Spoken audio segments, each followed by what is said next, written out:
लोकसभा निवडणुकीच्या तयारीला ठाकरे गटाची सुरुवात झाली। सत्ता संघर्षानंतर प्रथमच शिवसेना उद्धव बाळासाहेब ठाकरे गटाचे पक्षप्रमुख उद्धव ठाकरे यांनी मुख्यमंत्री एकनाथ शिंदे आणि खासदार श्रीकांत शिंदे यांचा बालेकिल्ला असलेला ठाण्यात प्रवेश केला। यावेळी कल्याण लोकसभा मतदारसंघाचा आढावा तसेच शक्ती प्रदर्शन आणि शिवसेना ठाकरे गटाचं शक्तिबळ हे उद्धव ठाकरे यांनी जाणून घेतलंय।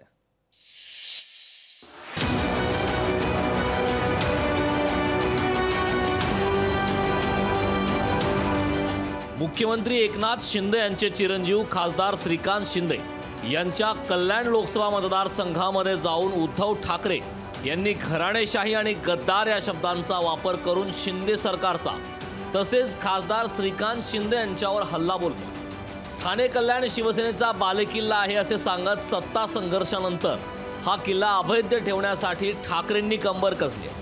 संपूर्ण दिवस उद्धव ठाकरे यांनी लोकसभा मतदारसंघात शाखा भेटी, शाखांचं उद्घाटन, कार्यकर्त्यांची संवाद, मंदिरात अभिषेक करून गाजवला। आज माझी फक्त शाखा भेट आहे।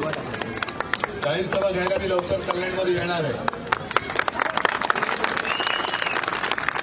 आणि कल्याणमध्ये सभा घ्यायला जेव्हा येईल तेव्हा शब्दांचा चाबूक घेऊन येईल। कल्याण लोकसभा मतदारसंघात विद्यमान खासदार श्रीकांत शिंदे यांच्याबद्दल नाराजी असल्याची चर्चा सुरू। या संधीचा फायदा घेऊन ठाकरे गटाकडून दौरा आयोजित करण्यात आला। पक्षप्रमुख उद्धव ठाकरे अंबरनाथ, बदलापूर, कल्याण, डोंबिवली, कळवा, मुंब्रामधील कार्यकर्त्यांशी संवाद साधून आता निष्ठावंतांनाच संधी देणार, ज्यांना आपले समजले ते गद्दार निघाले असं म्हणत उद्धव ठाकरेंनी शिंदे पिता पुत्रावर निशाणा साधलाय। कल्याण लोकसभा मतदारसंघावरती गद्दारांच्या घराणेशाहीला गाडण्याची जबाबदारी आहे। ही गद्दारी आणि त्या गद्दारांची घराणेशाही हे दुर्दैव आपलं आपणच जोपासलं। नागोबाच्या तर नाहीच, कारण नाग सुद्धा पवित्र असतो, भगवान शंकराच्या वेळेत असते गांडूळ आहे। ठाकरेंच्या दौऱ्याला आणि घराणेशाहींच्या आरोपांना खासदार श्रीकांत शिंदे यांनी आपल्या खास शैलीतून उत्तर दिले। अरे तेच ते शब्द, तेच टोमणे, लोकांना कंटाळा आला। आता लोकांना काम हवंय। आम्हाला जर सांगितलं असतं इकडे लोकांची कमी आहे तर इकडून जरा पाठवले असते आम्ही त्या ठिकाणी। अशी परिस्थिती जी आहे ती त्या ठिकाणी आणि फ्रस्ट्रेशनमध्ये जे आहे ही पातळी सोडून जे आहे ते त्या ठिकाणी भाष्य केलं जातं।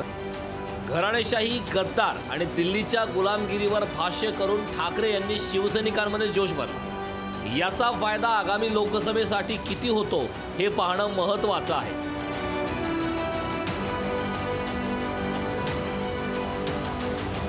स्वप्नील जाधव, लोकशाही मराठी, कल्याण।